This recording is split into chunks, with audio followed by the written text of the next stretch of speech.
kekuasaan. Tim Liputan Kompas TV.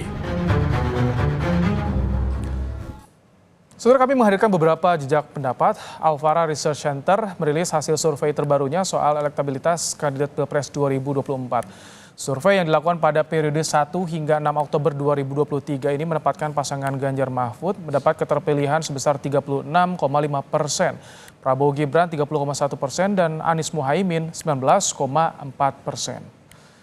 Sementara itu, Saudara, Lembaga Survei Indonesia merilis elektabilitas 3 pasangan calon presiden wakil presiden pasca putusan MK soal syarat capres-cawapres dan sebelum menunjukkan Mahfud MD sebagai bacawa pres Ganjar. Survei dilakukan pada 16 hingga 18 Oktober 2023. Hasilnya, Ganjar Mahfud 26,1%, Prabowo Gibran 35,9%, dan Anies Muhaimin 19,6%.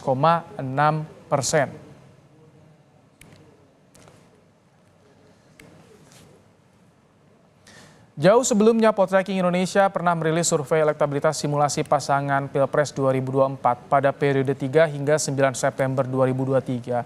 Dalam simulasi, Ganjar Mahfud meraih 31,6% keterpilihan, Prabowo Gibran 30,7%, dan Anies Muhaimin 18,4%. Survei ini dilakukan sebelum ada putusan MK dan sebelum ada deklarasi pasangan Ganjar Mahfud dan Prabowo Gibran.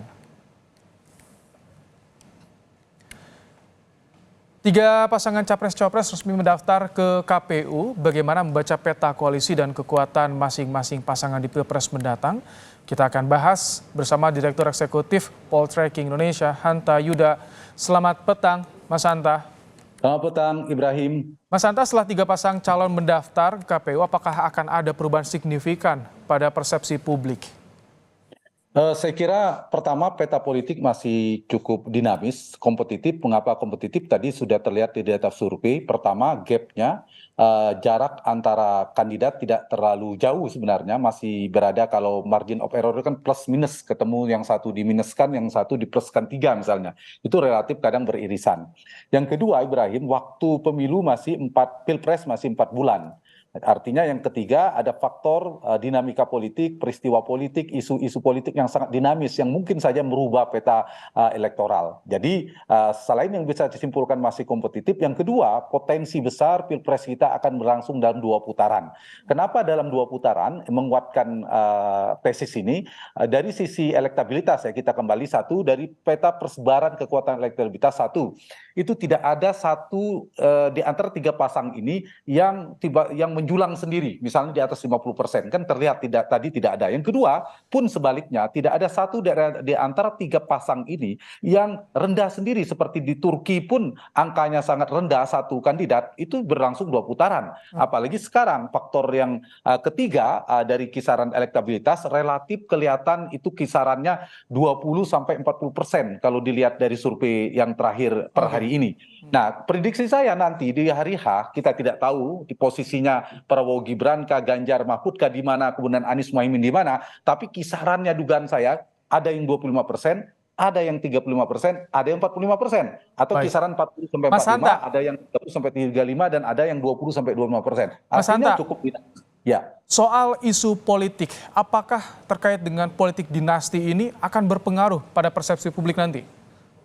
Iya, nanti isu akan muncul banyak sekali. Salah satu isu yang berpotensi menjadi amunisi politik bagi lawan pasangan Prabowo Gibran, atau dengan kata lain menjadi potensi yang bisa mengancam, tanda petik potensi mengancam, meskipun belum tentu Ibrahim ya, menggerus suara Prabowo Gibran, ada isu-isu negatif yang mereka harus hadapi. Sebenarnya ada 3 ancaman, selain satu basis, sebelum saya jawab pertanyaan itu ke sana nanti yang nomor 3. Nomor 1 ada potensi pemilih Prabowo Gibran itu di beberapa basis Prabowo 2019 yang lalu yang masih setia, misalnya Jawa Barat, sebagian besar Sumatera, misalnya mereka ini kan teridentifikasi tidak terlalu menyukai, tanda petik, Pak Jokowi, atau tidak mengapresiasi kinerja Pak Jokowi. Misalnya mereka kecewa, kemudian mengoreksi kekecewaan itu karena Gibran menjadi wakil Pak Prabowo semakin lengket dengan Jokowi, ada potensi tergerus. Nah, ancaman ini harus dihadapi, saya kira. Yang kedua adalah dari sisi relasi dengan PD Perjuangan, ketegangan politik dan seterusnya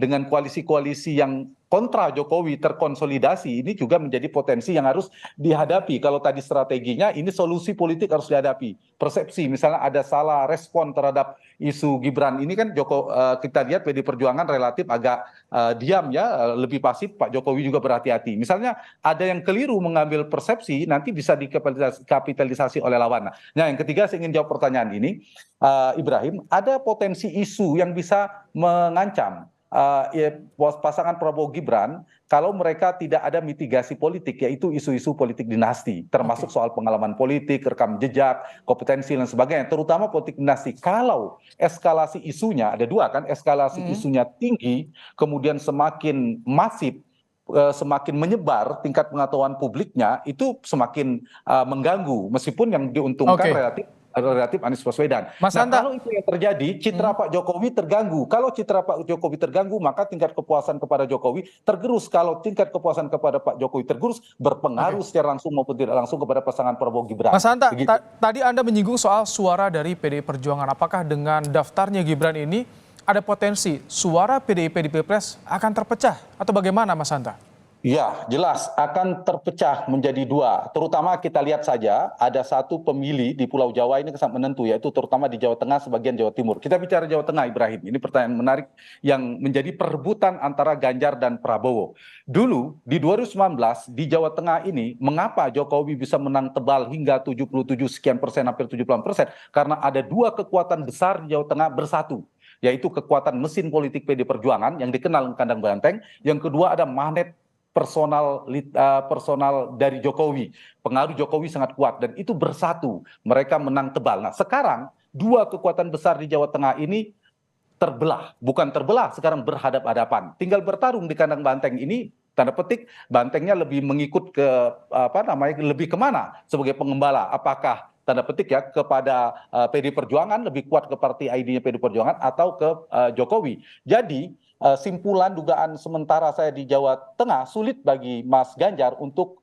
mengalami kemenangan tebal seperti Jokowi di 2019 yang lalu. Tapi bahwa Ganjar dugaan saya masih unggul di Jawa Tengah, sangat mungkin masih unggul. Tapi jarak keunggulannya tidak bisa setebal Jokowi seperti Mas Hanta, tapi bagaimana dengan suara pendukung Jokowi? Apakah juga akan terbelah dengan kondisi ini? Apakah ada juga yang sudah yakin ke Ganjar? Ya, bisa kedua-duanya, tinggal lebih banyak kemana. Yang pemilih Jokowi yang betul-betul tidak terlalu tidak terlalu menganggap penting isu politik dinasti, relatif menerima misalnya, itu semakin solid mendukung Prabowo Gibran. Tapi sebaliknya ada yang kecewa, pendukung Jokowi 2019 dia akan bergeser ke bukan ke Anies tapi ke Ganjar Pranowo, makin solid. Jadi kalau kita bedah, memang pemilih Jokowi itu arah Pak Jokowi kemana kan ada sekitar 15-25% itu mengikuti telunjuk Jokowi diarahkan kemana, Ibrahim.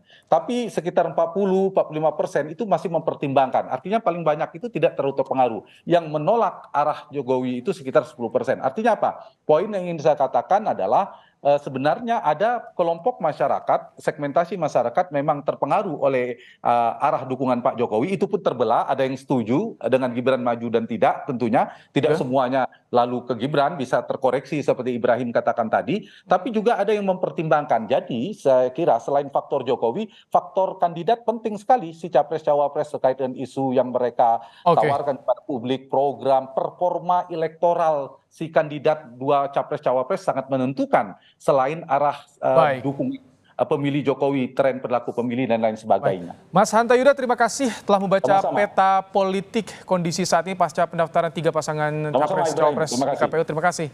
Hanta Yuda, Direktur Eksekutif Poltreking Indonesia.